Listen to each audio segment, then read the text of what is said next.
Megh is, I'm happy to state Megh is a director, and he's heading the Indica Classical Library. He had a career in corporate, lived in China for 9 years, and currently his academic research and interests and over 20 papers span some aspects of ancient Indian chronology, Indian knowledge systems, landscape in Indic texts, ancient Indian jurisprudence, ideas of India and philosophy. He was a part of the academic institutional engagement through citizen mechanisms that was followed by 6 changes to the history narrative of ancient India found on the National Portal of India. His recent research-based music compositional album, Bharata and Her Kashmira, 6 Sanskrit songs with lines from 6 Indic Sanskrit texts before the 13th century, was recently accepted for listing in the Government of India Ministry of Culture's Music Application Sangam Music. With that, I welcome Megh to make his presentation. Thank you so much, Hariji. Madi Srinivasji, thank you for keeping us so organized. I'm choosing not to have video to conserve the bandwidth. So, and it's 5:33 now, so I hope to finish in 30 minutes. With that, namaste. At the outset, I'd like to thank Indica and specifically Hari Kiran Vadlamani ji, Professor Nagraj Paturi, and Dr. Conrad Els, and everyone else who contributed to making possible today's conference on Western Buddhism, exploring distortions and appropriations of Hindu history and thought by Western Indologists. The title of my paper written specifically for this conference is Karma in and after Greater Magadha and Karma in Brahmanism, an Indic analysis and response. The abstract of the paper reads thus: is karma a Vedic concept or not?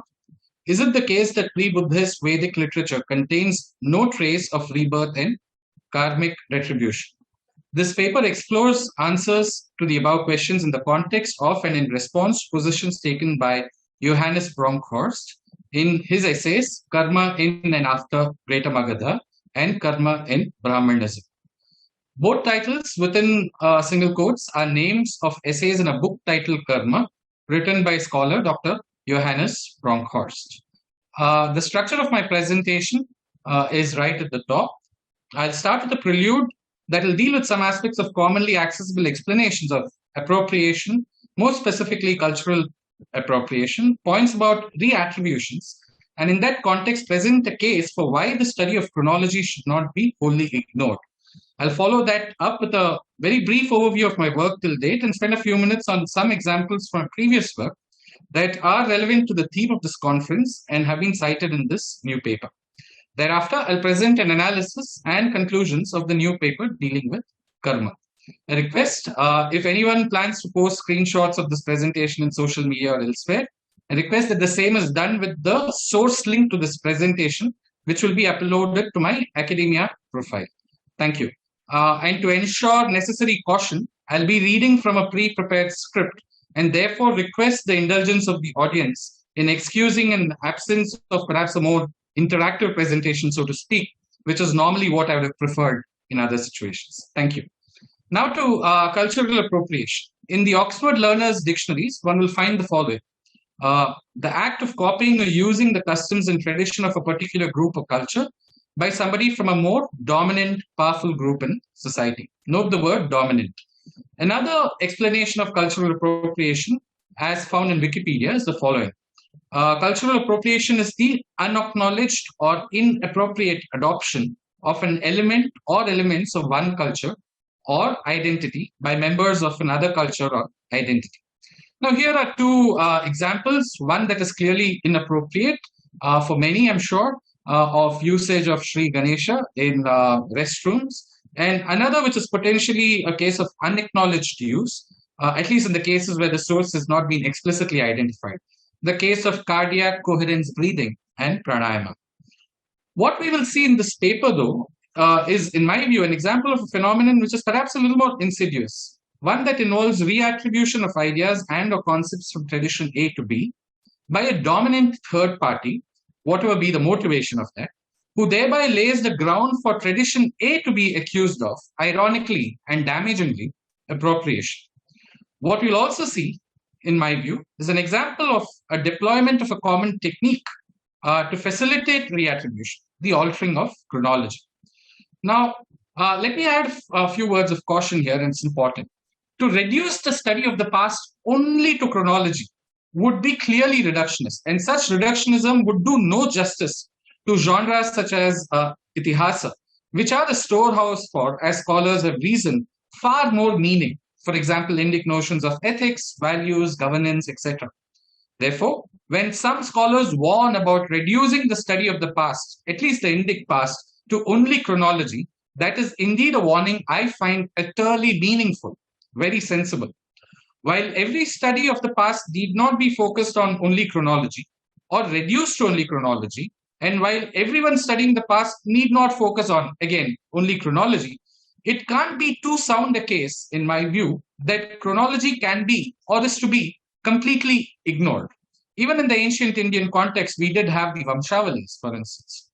Ignoring chronology altogether in current times, however, can lead to inventions of new cause and effects, new ethic comparative histories, and anachronistic distortions, appropriations, with reattributions in some cases, and more. With this case in mind, of not fully ignoring chronology, here's a single slide overview of my papers till date. You don't need to read each title. These are accessible, as I said, in my academia profile, which is at the right-hand bottom corner. These papers cover together some aspects of ancient Indian chronology, Indian knowledge systems, landscape and Indic texts, ancient Indian jurisprudence, ideas of India, and philosophy.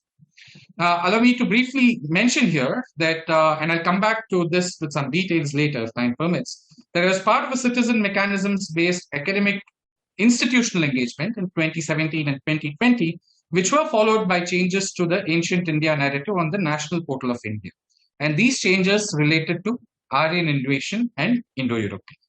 Now, in yellow boxes are the papers that are cited in this new paper, which is part of the presentation today. Now, moving on to a pertinent example from my previous work.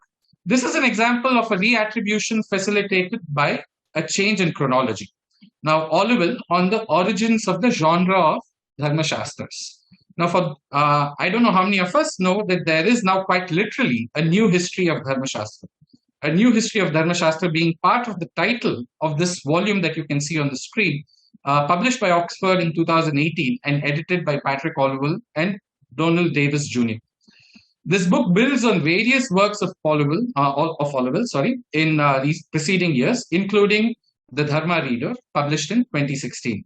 And Olival is regarded by Dominic Ujastrik, another mainstream influential academician, as, quote, from the world's leading authority on the history of Indian Dharma. Now, note that Olival is presented as I said, the world's leading authority on the history of Indian Dharma. Now, what you see on the screen now is an abstract of a paper that I had written last year titled The Earliest Textual Attestation of Dharma Shastra and More, an analysis of the chronology in A Dharma Reader, the book that you saw a little earlier. Now, what is the earliest extant textual attestation of the word Dharma Shastra? Is the birth of the Dharma Shastra genre causally linked and incontrovertibly indebted to the Buddha and Emperor Ashoka. Patrick Olival's 2016 book, A Dharma Reader, Classical Indian Law, contains statements that appear to be pointed answers to the above questions. A pointedness that I find pregnant with serious revisionist implications of profound consequence, not just to the textual history of the term Dharma Shastra and the origins of the Dharma Shastra genre, but also to the history of the idea of Dharma itself, and perhaps to some people of those traditions in which Dharma is seen as Sanatana. In this paper, I foreground aforementioned statements, aforementioned statements of Olival, delineate some of their revisionist implications, and present a critical analysis of some of his reasoning and conclusions thereof. In doing so, a case is made for the need to pay attention to attempts at altering chronology, particularly those that enable tendentious attributions through imagined cause and effect hypotheses, accompanied by sweeping consequences. Now, this paper has been read by some scholars, including Dr. Subhash Kak and Mahamahopadhyay, Dr. Kuradasubramaniam, amongst others. And these are some views they have expressed about it, in one case on Twitter, and in another case in Bharatiya Vidvat Parishad, the forum comprising several illustrious scholars of Sanskrit and other subjects. Earlier this year, I was invited to present some of these findings vis-a-vis Orwell's A New History of Dharma Shastra as a keynote address in a conference titled New Frontiers in Sanskrit and Indic Knowledge, organized by Chinmaya Vishwavidyapeeth and supported by ICHR. While I can't go into every detail of that paper, it might be contextually appropriate to just read out a part of its conclusion. Based on everything in the analysis section above, I conclude that Orwell's statement, which appeared to contain answers to two questions raised in the abstract, which is the earliest extant textual attestation of the word Dharmashastra, is the birth of the Dharmashastra genre, causally linked and incontrovertibly indebted to the Buddha and Emperor Ashoka, are shown to be on infirm grounds. His reasons for shifting the chronological epoch of Gautama Dharma Sutra to the late 2nd century BC have been closely studied and found to be insufficiently reasoned and simply unwarranted. Some of the doubts he injected to make his case for the above shift were specifically analyzed and addressed, in some cases, by invoking research published well before Orwell's ADR. Now, here, next I move on to another example of a previous attempt, now by Dr. Bronkhorst, to revise downwards the chronology of Yaska's Nirukta to after 300 BCE. Again, while I can't go into the nitty-gritty of the issue here, for those who are interested, the details are there in a present in a paper that I wrote last year, and it's accessible from academia. This paper too, again, has been read by leading scholars, and what you see on the right is again Mahamahopadhyay, Dr. Kuradasubramaniamji's reaction to it on Bharatiya Vidvat Parishad. Coming now to the analysis proper of the paper written for this conference. First, some disclaimers. This paper does not claim to have dealt with all original postulations or even the most important ones put forth by Dr. Bronkhorst in his two essays, which are part of the title. In the interest of maximizing fair representation and minimizing misrepresentations, Dr. Bronkhorst's statements will be included verbatim as far as possible, with consciously minimal paraphrasing, if any at all, that is, and responses will strive to be pointed and to stay clear of any ad hominem whatsoever. Needless to say, a critical engagement with specific arguments from a scholarship should be seen for just what they are, and by themselves should not be construed either as a critical assessment of his entire body of work or an acceptance of all portions of his work not contested in this paper. In Essay 1, Dr. Bronkhorst has written the following about what he considers to be one of the most distinctive features of the culture of the so-called Greater Magadha, which Manish spoke about earlier. Excerpt 1, quote, one of the most distinctive features of the culture of Greater Magadha was the belief in rebirth and karmic retribution, unquote. He then goes on to add the following about the so-called Brahmanism, vis-a-vis rebirth and karmic retribution. Quote, Brahmanism absorbs in due time the belief in rebirth and karmic retribution, unquote. On what the so-called Brahmanism had been, its geography and its relationship with the Veda, Dr. Bronkhorst has included the following. Quote, during the period in which Jainism, Buddhism, and Ajivikism rose, Brahmanism belonged primarily to a geographically limited area, with its heartland in the middle and western parts of Ganges Plain. It was in this region that Brahmanism had been a culture of a largely hereditary class of priests, the Brahmins. These same Brahmins memorized and preserved the Veda and a large corpus of literature concerned primarily with their sacrificial activities. See the box text below. Brahmanism has been a priestly religion with heavy emphasis on elaborate sacrifices, unquote. Another excerpt, the Veda constitutes the sacred literary heritage of the Brahmins, unquote. Now, Manish had done a brilliant job of including the geographical aspects. So I'm not going to go into some of the details which I thought of going into. In the boxed text referred to above in bold, which occurs in a subsection titled Absence in Vedic Literature, he includes the following, quote, sometimes in those relatively recent portions known by the name Upanishads, presumably more recent than the founders of Jainism and Buddhism. Then a next quote, it has long been taken for granted, or rather argued on the basis of invalid arguments, that the whole Vedic corpus preceded the time of the Buddha, who appeared to have died soon after 400 BC. This position may now have to be abandoned. It is becoming clear, for example, that a Middle Vedic text such as Aitareya Brahmana is composed in the language closer to the language described by the grammarian Panini, 350 BC or later. This is his date. The two major Upanishads, the Brihadaranyaka and the Chandogya, must be more recent, and this can indeed be supported with strong independent arguments for the former of these two, which may not have reached anything like its present form until after Patanjali, another grammarian who lived in the middle of the 2nd century BCE. Now, outside of the box text and after it, Dr. Bronkhorst has included the following statements vis-a-vis the chronological epochs of the Brihadaranyaka Upanishad and the Chandogya Upanishad in a subsection titled Absorption into Brahmanism. Excerpt 7, quote, about this knowledge, the Brihadaranyaka Upanishad, presumably, note the word, presumably dating from the last 2 centuries BC, states the following.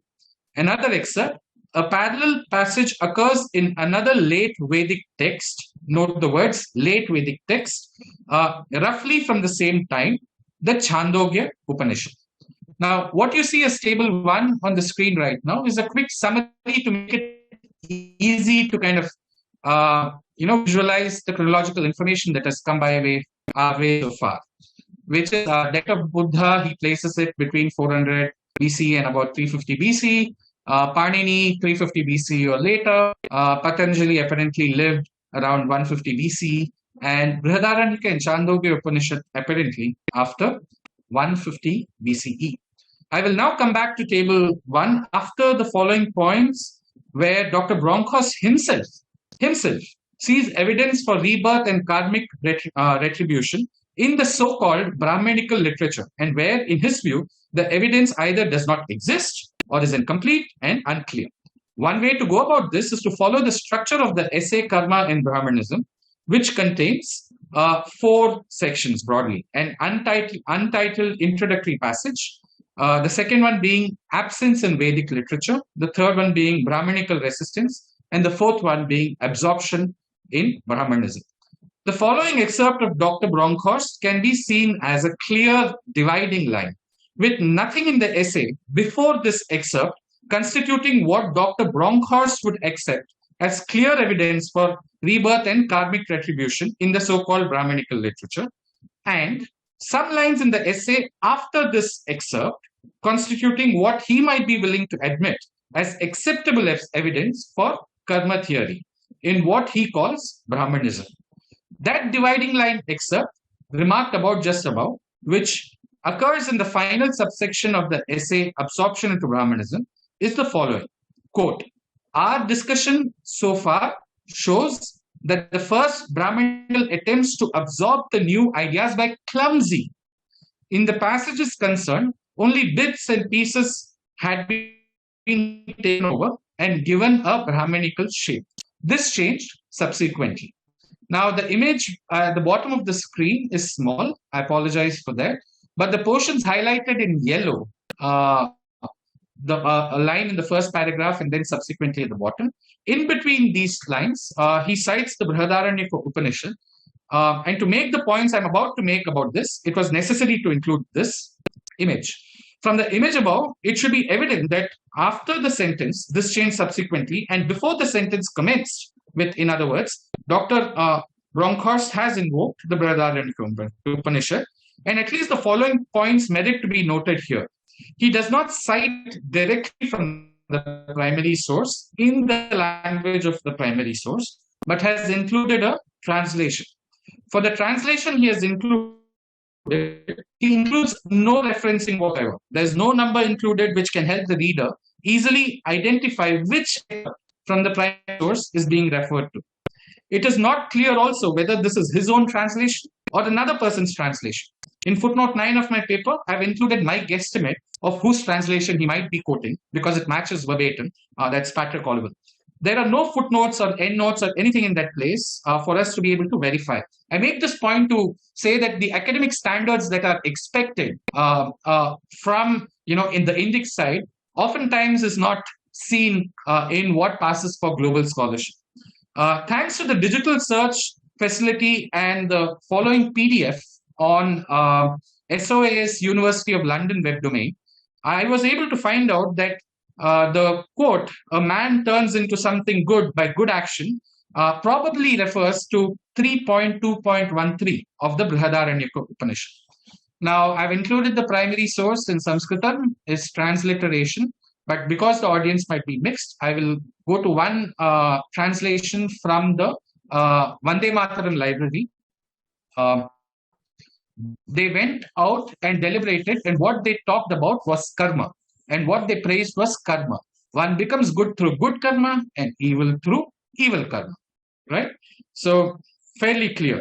It would be worthwhile at this point to consider more elaborately what SOA's web domain PDF itself includes about where the theory of karma first occurs. The theory of karma first occurs in the last part of the Shatapada Brahmana, a text better known as the Brihadaranyaka Upanishad, 7th or 6th century BCE. However, the next time Yajnavalkya talks of good and bad action in 447, it is clear that good action means action done without desire, so that there is at least an ethical dimension, even if the action is ritual action. The main passage concerning rebirth, however, occurs in the 6th and the last book of the Brihadaranyaka Upanishad, and a passage which is widely known as the five-fire doctrine, which is Panchagni Vidya. From this point on, all karma doctrines are indissolubly linked to a theory of rebirth, which takes the form that whether one's actions in life conform to the requirements of a particular ideology or not, determines whether after death one is reborn higher or lower in the scale of being, unquote. Now, it is quite clear that when Brihadaranyaka Upanishad 3.2.13, 4.4.7, and 6.2, from 6.2.2 onwards are read together, there is clear evidence for karmic retribution, ethicized and ethicized rebirth. While the PDF on the SOAS web domain is authorless and dateless, it should be noted that Dr. Sarvepalli Radhakrishnan has cited 3.2.13 of Brihadaranyaka Upanishad in footnote 2 to the following excerpt from the chapter Karma and Rebirth in his book, The Principal Upanishads, published first in the early 50s. Quote, "Belief in rebirth has persisted at any rate from the time of the Upanishads. It is a natural development from the views of the Vedas and the Brahmanas and receives articulate expression in the Upanishads. In truth, a man becomes good by good works and evil by evil works." Unquote. Dr. Radhakrishnan's point in bold above is one way to think about an answer to the first question in the abstract. Is karma a Vedic concept or not?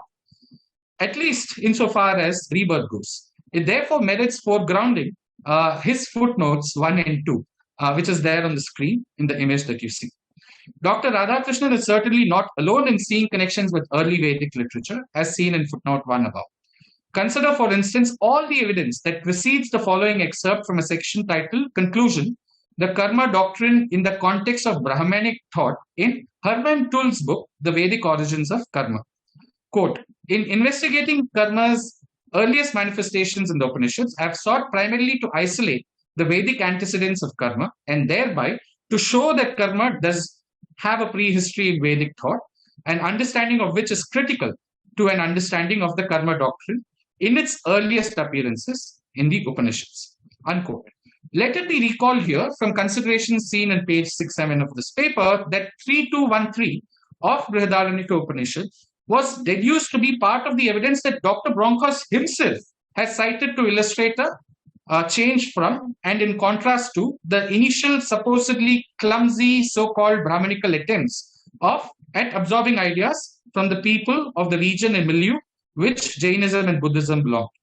Let us also recall from the consideration seen on page 10 of this paper how 323, 447, and 622 of the Brihadaranyaka Upanishad, when read together, provide clear evidence of karmic retribution and ethicized rebirth. In light of what has been recalled so far, including the fact that Dr. Bronkhorst has himself cited evidence from the Brihadaranyaka Upanishad to suggest positive evidence for karma theory, let us now see the following claims of Dr. Bronkhorst, found right at the top of the subsection absence in Vedic literature. Quote, the conclusion is justified. One second, I'm just looking at, okay. The conclusion is justified that the antecedents of rebirth and karmic retribution are not to be sought in Vedic literature, unquote. An obvious question now begs itself. How is it possible to claim that Vedic literature contains no trace of notion of rebirth or karmic retribution when it is clear it is present as just seen in the Brihadaranyaka Upanishad? The only way to do so is to declare that the Brihadaranyaka Upanishad itself is not Vedic. As though attempting to almost do so, Dr. Bronkhorst does not include the evidence from the Brihadaranyaka Upanishad in the subsection Vedic literature, but includes it in the subsequent subsection, absorption into Brahmanism, even as he himself uses the terminology later Vedic, which I asked you to characterize another Upanishad, the Chandogya. Over here, it would be rather pertinent to foreground another excerpt from Tul.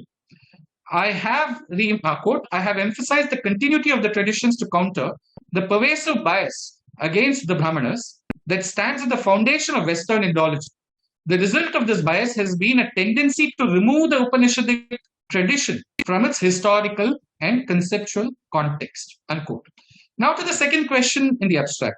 Is it the case that the pre-Buddhist Vedic literature contains no trace of rebirth and karmic retribution? Even if one were to limit oneself only to the Brihadaranyaka Upanishad, how can it be the case that there is no trace of rebirth and karmic retribution in pre-Buddhist Vedic literature unless it can be conclusively established that relevant occurrences of karma and portions attesting rebirth in the Brihadaranyaka Upanishad were composed after the life of the Buddha? Now is the time to recall Dr. Bronkhorst's chronology collated in Table 1 and excerpts 5-7 that precede the table. Notice that Dr. Bronkhorst places the Brihadaranyaka Upanishad to a period, presumably his word, from the last 2 centuries BCE, mentions the existence of some supposedly, my word, strong independent arguments that establish why the Brihadaranyaka Upanishad may not have reached anything like its present form until after Patanjali, who lived in the middle of the 2nd century BCE.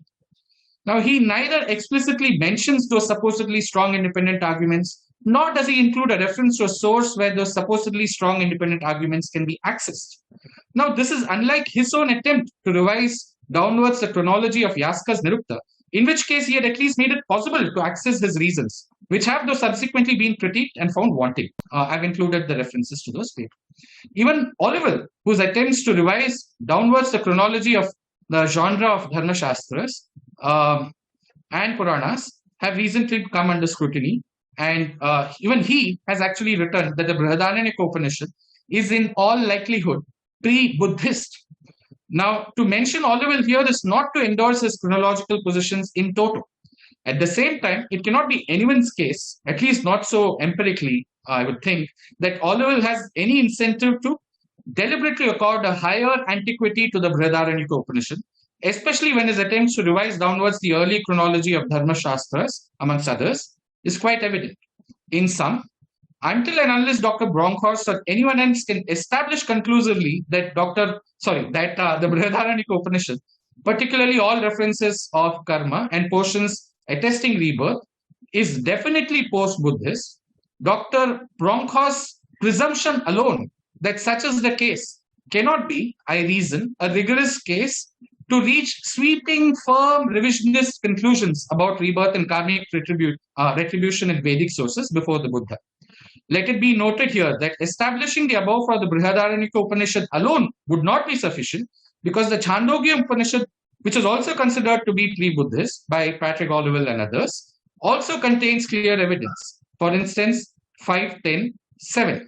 Now, interestingly, 5.10.7 of the Chandogya Upanishad has been seen by Bronkhorst himself as clearly, and he uses the word no doubt, right? As no doubt for being for proof as rebirth and karmic retribution. However, for reasons perhaps best known to him, 5.10.7 of the Chandogya Upanishad does not find itself on that side of the subsection where he has cited what he thinks are strong evidence, but comes in that side of the subsection of the of absorption and Brahmanism, where he thinks the evidence is weak. Now, quote. Let me come now to the conclusion of this paper. The abstract of this paper commences with two questions. One, is karma a Vedic concept or not? Two, is it the case that pre-Buddhist Vedic literature contains no traces in rebirth and karmic retribution?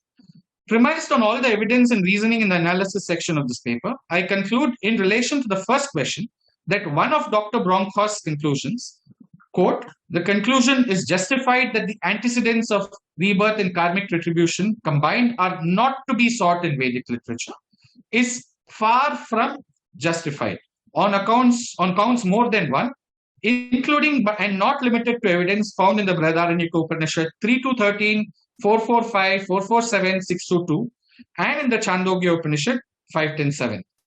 As foregrounded in the analysis section, Dr. Radhakrishnan and Dr. Tull are among scholars who have presented evidence to show more ways in which the karma doctrine can be seen as Vedic, including but not limited to reasons based on connections between Upanishads and the Brahmanas.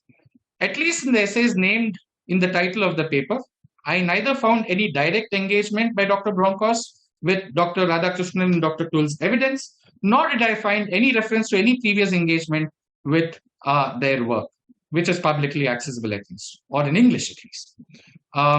Finally, this is the last point. Vis-a-vis the second question in the abstract, it was shown in the analysis section, table 1 in page 5, that Bronkhorst has presented no direct evidence or even references to any direct evidence in previous work as to how he has declared Brihadaranyaka Upanishad and the Chandogya Upanishad to be post-Buddhist, in contradistinction to the positions of other scholars, including but not limited to Patrick Oliver.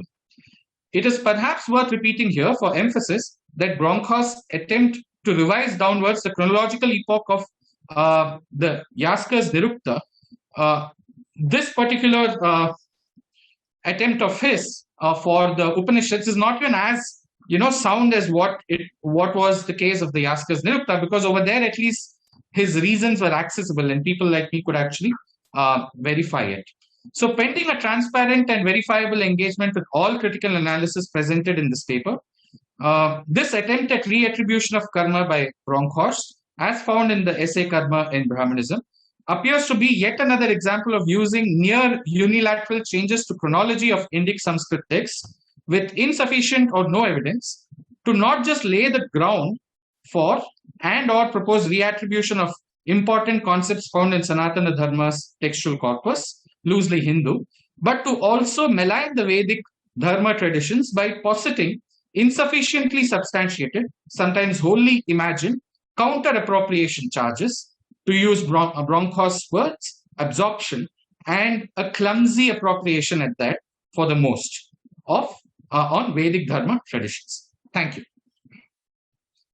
Thank you so much, Megh. That was very good.